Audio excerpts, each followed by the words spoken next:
Ang tagal namin nawala. At nagbabalik. Ang biglaang podcast. Yeah, binigla na naman namin kayo, mga kaibigan. Wala Dati eh, marami biglaan. tayo, di ba? Oo.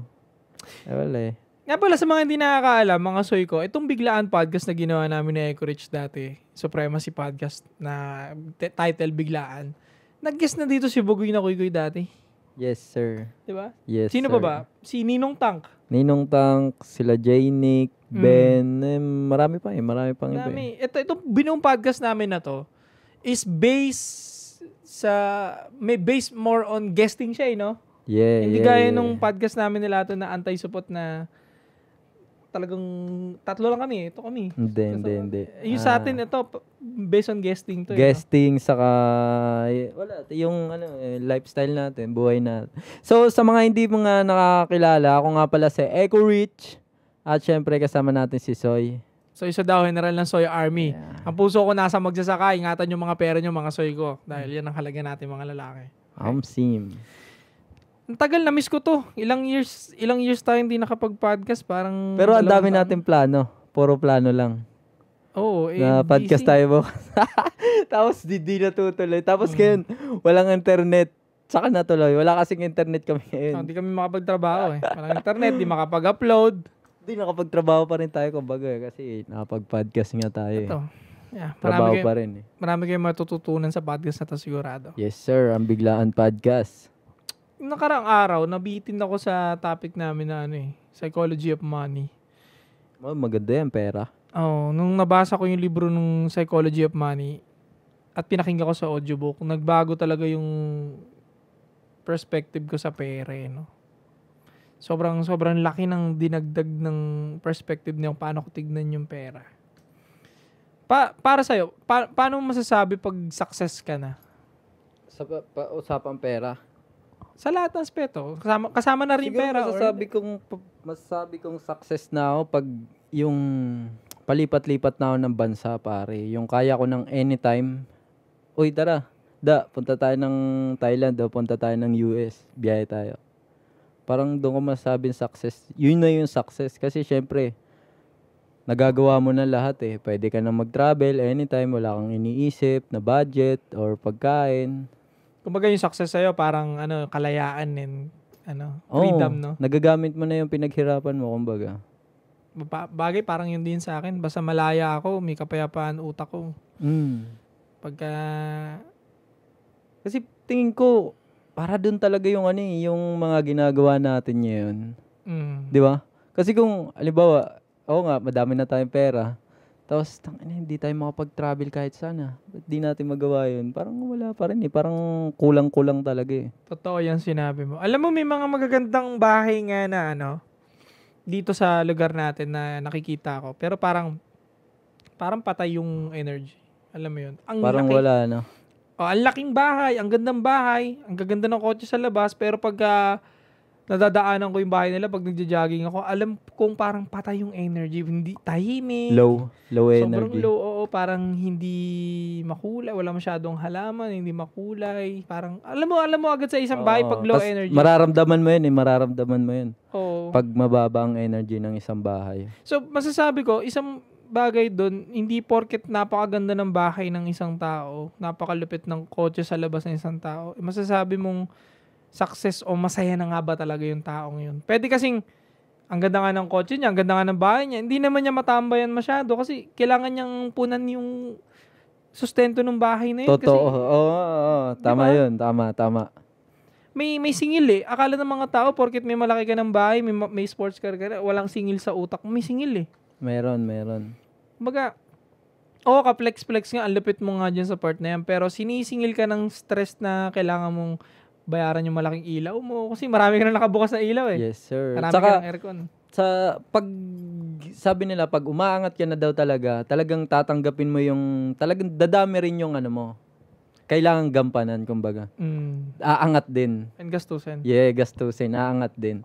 Kaya, yung sinasabi lang ng iba na pag nakakita, ang ganda ng kotse nito, siguro ang ganda ng buhay nito. Di mo na masabi agad na maganda buhay nung kasi tulad nga ng sinabi mo, mamaya sobrang dami niyang isipin, sobrang dami niyang palang bayarin, may mga utang pala siya, di ba? hulugan pala yung kotse niya. Oo, di ba? Di mo talaga masasabi. Pwedeng yung isang tao dyan, nakakotse lang ng Toyota Vios, Toyota Wigo, pero hindi niya hinuhulugan, masaya na siya doon. And wala siyang sakit sa ulo monthly. Hindi gaya na, halimbawa, may nakita ka naka BMW, lupit. Pero yung pala, 5 years to pay. Tapos mamonthly niya pa ng daang-daang libo. Parang ganun, masakit yung monthly niya.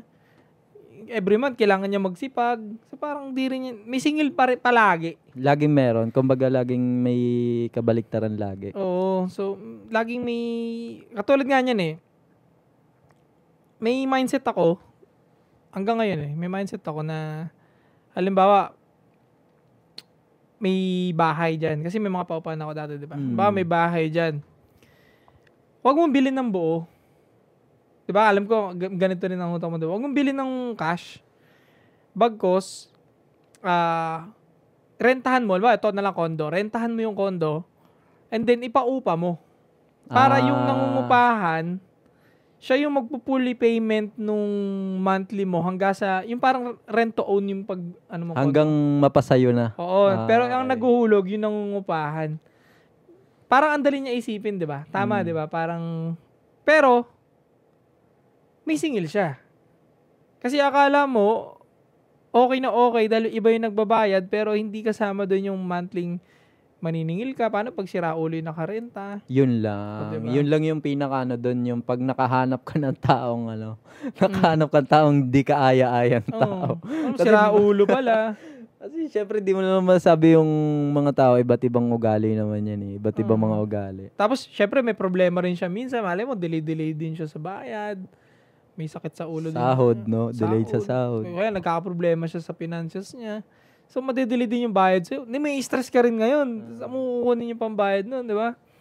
So, pag tinignan mo siya, parang ang dali lang yan. Parang tama siya sa usaping pera. Pero, laging may singil pa rin talaga eh. Di ba? Lagi meron. Sobrang ganda nun yung yung libro na yun ni Morgan Housel na Psychology of Money. Ano ba yung pinaka tinutukoy niya doon na ano? Paano mo tignan yung pera? Psychology ng pera. Kasi pagka sinabi natin pera ngayon, sa sobrang competitive, sa sobrang lahat ng tao ngayon gutom pumera. Di ba? Lahat talaga sipag ngayon, di ba? Totoo. Matututunan mo na magpreno muna. Parang, okay ka naman eh. Okay ka lang. You're doing good. Tuloy-tuloy ka pa rin naman. Totoo yan. Pero, minsan kasi napupundi tayo na parang napapagod yung utak mo. Nasasagad. Drain, nade-drain. Kasi, wait, okay ka naman eh. Huwag mo masyado i-compare yung sarili mo kay Bill Gates. Kay Josh Mojica. Ito, pag-usapan natin, nabanggit mo, Josh Mojica. Josh Mojica. Si Josh Mojica, may swerting malaki na pwedeng wala pang sayo. Kasi 'di ba, sinipagan niya, gumawa siya ng kangkong. Pero kung hindi kinain ng mga sikat yon, kung hindi kinain, si Ping Lacson ba yun? Si Ping Lacson nga ata. May isang kasi politician na kumain eh. Tapos pinakyaw yung... dinamihan niya. Tapos na-promote pa siya. Na-post doon. Tapos sumabog. Imagine mo kung hindi dumating yon. Diba? Sino mag-aakala masarap ba ang kangkong? Kasi kung titignan mo, kangkong ginawa... Kumbaga hindi siya may expose. Hindi siya ma-expose. Hindi puputok. May luck talaga. Totoo, naniniwala din ako dyan sa luck, pare. Kaya kalokohan na sabihin sa akin, ba magkita kami ni Josh, walang luck yun, pure sipag yun, kalokohan mo. Maswerte ka. Privilege ka. At meron ding siyang swerte na halimbawa, yung compare ko sa kanya, nakatutulog sa ilalim ng tulay. Masipag din naman yun. Halimbawa, nagbabarker yun. Pero, paano niyan makukuha yung pagkapanganak ni Josh Mojica na swerte na may nanay siya, may parent siya, na napapakain naman siya, di ba? May time nga siya makagawa ng kangkong kasi nakapag-aral siya. Totoo. Hindi niya ini-stress yung pampaaral niya. May ibang tao na na-stress sa pampaaral nila, sarili lang nila. Ultimo pagkain lang nila, stress pa sila dun. Paano sila makakaisip ng diskarte pang kangkong? Sakop na yung time nila maghapon, pang survive lang sa pangkain nila. Pinapaliwanag yun dun na may swerte rin kasi yung ibang tao, kaya hindi mo mabibigay na ganito gawin mo, ganito ginawa ko ganyan ginawa ko. Yes, sir. Paano kung yung isa na yun galing pala sa Lasal, sa malaking eskwelahan, sa San Beda? Galing siya doon. Ikaw dito ka lang galing sa eskwela na to, halimbawa, hindi mo natapos. Tapos, siya, nag-managerial siya, kompleto siya, nag-CEO siya. Kasi capable siya. Kasi may natapos siya doon. Swerte siya sa nanay-tatay niya. Kasi nga, pinanganak na siyang maswerte agad. Maswerte. Napwestuhan siya sa nanay-tatay niya na kaya siyang paaralin. Pero, etong kabilang tao na to, hindi kaya ng magulang niya. Diba? So, ito, may pinanganak na may swerte na agad. Gaya nila Bill Gates, nila, maswerte sila kasi pinanganak sila sa Amerika eh. Yes, sir. Saka dahil sa ganung nila, umangat lalo sila. Dahil sa luck na Pero nakuha nila. May swerte talagang malaki, pre. Kasi isipin mo yung gumawa ng Apple, kung hindi sa Amerika pinanganak yung magagawa niya ba to? Siguro Sa Pilipinas, hindi. sa Tondo siya pinanganak, sa Antipolo siya pinanganak, sa Kogyo. Siguro hindi Tingnan kasi mo may syempre, Apple tayo yung, ngayon. yung environment nga, 'di ba, na makukuha mo din, 'di ba? Mahirap. Ma-adapt mo, medyo mahirap. Oo, kaya gusto ko lang ipaliwanag sa mga tao, pati dun sa libro na basa ko na yun, na okay ka, chill ka. Basta ginagawa mo everyday, okay ka, Relax nagpo-proceed ka. lang. Yun nga, yun yung sa kanino ba yun? Tao Tzu ba yun na ano ko rin? Kaya banat no? Sa ano daw, kumbaga wag mong pilitin. Halimbawa may gusto ka mabot, wag mong ipipilit, kumbaga hayaan mo lang siyang umagos. Parang tubig pare. Pansinin mo yung agos ng tubig, laging diretso. May malaking bato man dyan, kahit gaano pa kalaking bato yan o katibay na bato yan, makakadaan pa rin siya. Mahanap siya ng way. Kumbaga, maging ano ka lang, be like water. Sinabi rin yan ni Bruce Lee. Tubig. Kasi tanginan lupit pare. Ang ganda ng paliwanag niya doon yung sa tubig. Kasi totoo nga naman. Di mo kailangan kumbaga di mo kailangan pilitin. Maging ano ka lang basta i-let go mo lang lahat ng nung worry mo. Kumbaga hayaan mo lang umagos. Totoo yan. Tapos parang ganun din sa pera eh. Kung nag-aalala ka na wala kang pera ngayon, lalo kang mawawalan ng pera. Pero kung hindi ka nag-aalala, kumbaga parang alam ko may darating na pera sa akin lagi eh. Pag ganun lang yung nasa mindset mo, magugulat ka na lang may darating na pera, di mo alam kung saan nang galing. Totoo yan. Bigla na lang pagkagising mo, uy, gago, may pera. Ayun yung ng pera. At saka, parang ang pera, sabi nila, ayaw nila sa may ingay na lugar ang pera. Kumbaga, lumalayo ang pera pag masyadong maingay o kaya pag laging may mga nag-aaway sa loob ng bahay. Basta pag may laging nag-aaway sa loob ng bahay, ang pera lumalabas. Kasi ayaw ng ayaw ng pera yun eh. Kasi ang pera, it's energy. Energy ang pera. Kumbaga, nakabase ang pera kung ano yung energy mo. Halimbawa, yung energy mo ngayon, galit ka, frustrated ka, nadami kang iniisip. Tingin mo papasok yung pera. Di ba? Hindi, lalayo yun. Lalayo yung pera. Pero kung ang energy mo, good vibes, and welcome ka sa lahat, welcome ka sa kung anumang mga blessing na darating, welcome ka, kumbaga magaan lang yung vibe mo, yung pera, kusang didikit sa'yo, magiging kang magnet. Kasi ang utak natin may ganun may magnet talaga yung utak natin kaya mo makapag-attract ng kung anong gusto mo. Sino bang gusto mong bigyan ng tip? Yung masungit na driver o yung masayahing driver? Sumakay ka, di ba? Siguro dun sa masayahing driver kasi mas maintindihan ako nun Siguro yung masungit, pare. Di ba? Yung pera lumalayo Oo. Di ba? In-explain ko na dun parang, tangina, nakakatamad ka tipan. Ako, may ganun tayo minsan, nasasakyan natin Grab. Totoo, nakakatamad naman talaga yung Mamaya ka sa akin, wala kang tip sa akin. Oo, diba? Kasi minsan nag-grab kami mga soy. Kaming dalawa, pag nag-ano kami, talagang sumasakay kami ng Grab ng kinakausap talaga namin yung driver. Tinatanong namin kung ano-anong mga tanong. Yun. Tapos, syempre, minsan may nasasakyan kami nararamdam pagpasok pa lang namin. Parang iba yung vibe. Parang ang bigat ng Parang kulang na lang. Wag mo na kaya kami papasukin dito diba? mo. May ganun kasing vibe. Ewan ko kung tayo lang ba nakakaramdam nun pare. Pagpapasok tayo sa isang room o sa isang kotse na mabilis natin maramdaman yung vibe Kumbaga, tangina. Parang ang bigat ng vibe dito. Kasi nga yung energy nga kasi talagang ikaw na nga, nagsabi kanina, 'di ba, yung Oo. energy nararamdaman ng mga nasa paligid 'yan. Kaya Yes, yung sir. kaya siguro pinaka-the best na logical na explain dun sa sinabi mo na yung pera ayaw dun sa mainitin yung ulo, sa mga galit, sa Ayaw mga talaga nun ng pera. kasi nga nakakatamad niyang itulungan, nakakatamad bigyan ng pera. Doon pa lang sa basic na example ko, nakakatamad kang itipan pag kupal ka. Totoo yan. 'Di ba? Wala namang kupal na ang sarap bigyan ng pera eh. Wala namang ganun eh. Wala. At syempre, halimbawa, matsambahan mo, may mga big investor dyan na matatanda na wala nang magawa sa pera, sobrang boring. Maraming ganun, pre.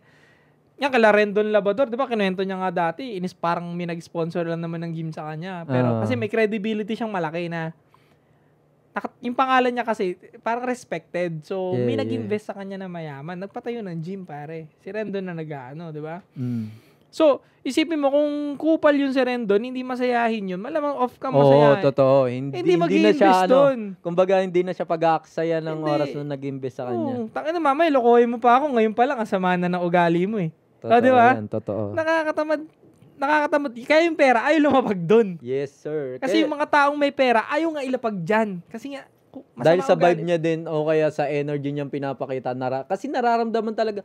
Kayo, try nyo yan. Maging galit kayo sa kumbaga, pag galit kayo, pansinin nyo yung paligid nyo. Madaming lalayo sa inyo. Kumbaga, lalayo sila sa inyo. Kasi hindi na sila magano sa energy mo eh. Kumbaga, pangit ng energy mo. Hindi lalapit sa pera, opportunity. Hindi lalapit yan pag pangit yung energy mo eh. Kahit nga siguro yung yung swerte. Kasama, parang ayaw rin sa'yo. Kasi, parang doon ko pa nga mamalasin pag masama ugali mo eh. Kasi, syempre, inis sa'yo yung tao. Oo. Parang, ayaw kang bigyan ng swerte ng mga tao. Parang, imbis ako dapat swerte mo eh. Parang, diba, ngayong araw, naging customer mo, halimbawa. Paano ba? Halimbawa, kakain ako sa restaurant mo. Ako yung parang swerte mo kasi magtitip ako ng malaki. Halimbawa, swerte ka dapat waiter ngayong araw. Pero dahil lang kupal ng mukha mo, parang, dadabog-dabog ka pa, bawat lapag mo na lalapag ka pagkain. Di ba parang, what the fuck, parang, tangina. Ang una agad isipin ng customer na galante, mamaya wala kang tip sa akin, pre. Ito. Ito example ko pare kasi sa may kinakainan natin dito, alam mo yung babae yung nagsiserve, kita mo naman yung pagtanggap sa atin doon, di ba, nung kakain tayo. Parang ang bigat ng vibe, tapos pag nagsiserve siya, parang medyo pagalit kasi nanonood lagi siya ng TV. Kumbaga, yung vibe niya, parang, tapos, sabi namin, isang araw, huwag tayo dyan kasi nga, yung vibe nga ng babae, hindi ka aya-aya ba? Lumayo yung pera. Oo, di ba? Imbis na dun kami lagi kasi pag kami kumakain talagang pag masarap yung pagkain mo, kakainan namin yan, loyal kami. Yeah. Ayun yung namin eh. Pag masarap yung pagkain mo, kakain kami dyan sa'yo. Minsan nga kahit di naman sobrang sarap ng pagkain eh. Basta okay maganda lang yung yung pag-approach, tsaka pag-asikaso. Dun sa nakainan namin, talagang hindi ka aya-aya. Kaya nga hindi na kami kumain doon. Siguro 2 beses kami kumain doon. Tapos nung sumunod, hindi na talaga. Hindi na. Kakaurat ng puta eh. Di ba? Di ba? Ang pangit ng vibe. Kumbaga, yung pag-welcome niya, pag-serve niya, hindi pasok sa Isipin mo nakabusangot. Parang lalagay yung pagkain sa... Gaganunin ka. Kabusangot yung mukha. Parang hirap-hirap pa. Gaganon-ganon ng pilantik. Parang... Nakakatamad kumain pag ganun. Parang... Diba? So, ayaw nga ng pera talaga sa mga ganong pre. Ayaw ng pera pag yung energy mo pangit, saka low vibration. Wala talaga. Siguro yung paliwanag namin na yun, mga soy ko, ginawa naming literal para mas maabot ng karamihan. At sobrang literal na explanation na makatotohanan sa realidad ng buhay. Kasi pag sinabi lang namin na ayaw ng pera sa may masamang ugali, sa nagsisigawan, sa nag-aaway palagi, hindi lahat ng tao maliliteral maaabot eh. Kumbaga hindi lahat parang makaka-relate. ipipilosopuhin ka nila, tol. Sasabihin, anong kinalaman ng pera sa nag-aaway? Parang, wala namang kinalaman yung pera sa nag-aaway ah. Kaya in-explain namin ng gano'n na Kasi nga, putang ina, sino may gusto mag-invest sa isang kumpanya na nagmumurahan sila? Oo, di ba? Halimbawa ako investor, tapos may Ayan. mag-i-invest ako dyan. Halimbawa may dalawang magkasosyo, tapos nag-aaway sila. Nagtatalo sila. Hindi, pare. Ako nga yung tama eh. Oo. Parang ganun. Mapapaisip na ako, mag-i-invest ba ako dito? Ba, masayang lang yung pera ko. Mamaya kurakutin nung isa o kaya kunin nung isa di ba? Yeah. Mapapaisip ka agad. So, magbaback-out ka na, alis ka na. Hindi ka na mag-i-invest sa kanila. Kasi nga, ganun sila eh. Kaya kung kayo nga, nag-aaway na kayo eh. Lalagay ko pa yung pera ko dyan. Ayaw ng pera ko dyan. Di ba? Ayaw. Kaya nga, ayaw ng pera talaga sa mga ganong energy. Ito pa, ang isa pang kailangan mong munang alisin sa utak mo kung gusto mo talagang dumalo yung pera sa'yo. Yung, ano ba yun, na pag may pera ka parang demonyo ba? Ano ba yun? Cost ng demonyo yung pera. Oh, pinagmumulan ng mapangit na Yeah, pinagmumulan ng kademonyoan yung tama naman yan. Pera. Pero yun ang kailangan mong tanggalin sa isipan mo na wag mong isipin na ganun yung pera. Para demonyo na talaga yung tao na yun. Oh, yun. Tapos nagkaroon lang ng pera. Yeah. Pero yun yung una mong kailangan tanggalin eh. Kasi lahat naman tayo, tayo doon nung mga bata tayo eh. Na kumbaga na-manipulate tayo sa ganung sitwasyon eh. Pero yung pala yung nakakapag-block ng pera para hindi dumaloy sa iyo. Kaya kailangan mong alisin yun sa mindset mo na ganun yung pera. Kumbaga, ibahin mo yung pagtingin mo sa pera. Yeah. Kumbaga, yung pagturing mo sa pera, ibahin mo. Gawin mo siyang ito masasuggest ko sa inyo. Kasi ito, lagi kong ginagawa to. Gawin mo siyang best friend yung pera. Kumbaga, siya yung best friend mo. Ang demonyo kasi dyan, yung tao. Yung tao na, hindi yung pera. Nagka-pera lang yung demonyo, kumbaga. Kaya lalong sumama. May masamang ugali na talaga yung tao na yun, halimbawa. Kasi kung mabuti yan, naglapag ka dyan ng 500,000, hindi mababawasan yan. Kasi wala naman siyang dugong magnanaka. Wala siyang, alam mo yun, kahit sabihin natin, yan ang root ng pwedeng maging kademonyohan kayo magtotropa. Kung hindi naman siya ganoon, hindi talaga, di ba? Wala. And, isa pa madagdag, linawin ko lang sa inyo mga soy ko, bakit pinag-uusapan ni Eco Rich sa ni Soy daw yung pera? Hindi naman mga bilyonaryo to mga to. Anong karapatan nito dalawang mokong na to magpayo sa pera? Alam niyo mga soy ko, maganda pag-usapan yan. Hindi kami sobrang mayaman, hindi kami multi-millionaire kagaya nila Kong TV, nila Josh Mojica. Yan mga idol namin yung mga yan kasi ang gagaling nila sa business. Pero andito kami sa estado namin ngayon na nagagawa namin lahat ng gusto namin. Yes, sir. Yeah. Yes, sir. Nakakapag-gym kami anytime na gusto namin. Yes, sir. Pwede kaming mag-gig anytime sa gusto namin. Dami kaming tropang pwedeng lapagan. To, line up mo ako dyan, kanta ako ngayon. Pwede kaming gumawa ng music anytime what we want, di ba? Ano pa ba? Ka-basketball tayo kahit saan. Ang gusto natin, wala tayong kaaway. Tapos, hindi tayo nazizero sa pera. Ang gaan ng pasok ng pera. Yes, Kaya sir. namin nasasabi to. Kasi dati, everyday kami nag-work, talagang pinipilit namin gumrain, pinipilit namin pumera.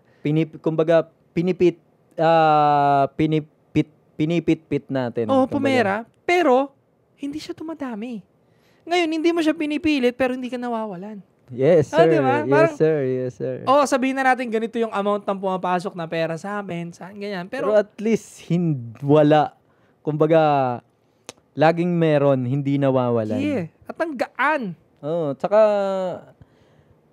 nagagawa natin, gusto natin eh. Di man gaano kalaki yung perang dumarating sa atin, pero masasabi mong, ipagpapasalamat mo pa rin talaga eh. Kumbaga, thankful pa rin ako, 'di ba? Thankful pa rin ako sa kung anong meron ako ngayon kasi syempre, 'di ba? Hindi ka katulad ng iba na kailangan pa nilang gawin to para magawa nila yung gantong lifestyle natin, 'di ba? So walang dahilan para magreklamo kaya palaging thankful lang kami lagi dito. Isa pa, ugaliin ninyo mga sir ko, napakaganda ng pagkabangon ninyo. Yan, ginagawa namin lagi na Yes, encourage yan. sir. Pagkabangon ninyo, unahin ninyo, ugaliin ninyo magpasalamat sa lahat na meron kayo. Kahit maliit na bagay. Yun talaga yun. Kahit nakatira ka sa ilalim ng tulay, napapanood mo kami ngayon, may data ka, may Android ka na cellphone, napapanood mo tong podcast namin, magpasalamat ka pa rin.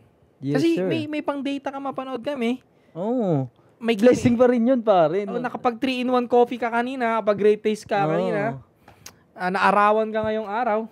Tingin ko nga, para maputo lang kita, tingin ko nga, yun yung kailangan ng maraming tao para maka-attract sila ng blessing, pare. Kasi, more on kasi ang lagi kong naririnig sa mga ibang tao na, yung mga nasa hood mga nasa hood na tao na, hindi, ito lang kasi ang meron ako kumbaga, basta mas marami silang reklamo kaysa sa pasasalamat nila na, ito, laking pasasalamat ko nga kasi meron akong ganito, yung may nakakain ako sa araw-araw, may ginagamit akong cellphone. Wala pa akong narinig na kakwentuhang nagsabi ng ganun. Puro naririnig ko. Wala ito lang kasi meron ako dito Kumbaga, wala basta puro kakulangan. reklamo ng wala. Puro hanap siya ng hanap ng wala. Kumbaga, hindi niya na nakikita yung mga maliliit na blessing na binibigay sa kanya. Kasi, naniniwala ako na pag natuto ka na magpasalamat, saka kanya bibigyan ng blessing. Kasi marunong ka na magpasalamat Pag hindi ka marunong magpasalamat, tatanggalan ka niya ng blessing. Kasi, tanginan to. Binibigyan na kita, kumbaga sabihin ni God sa'yo, tanginan, binigay ko na sa'yo. Di mo nakita.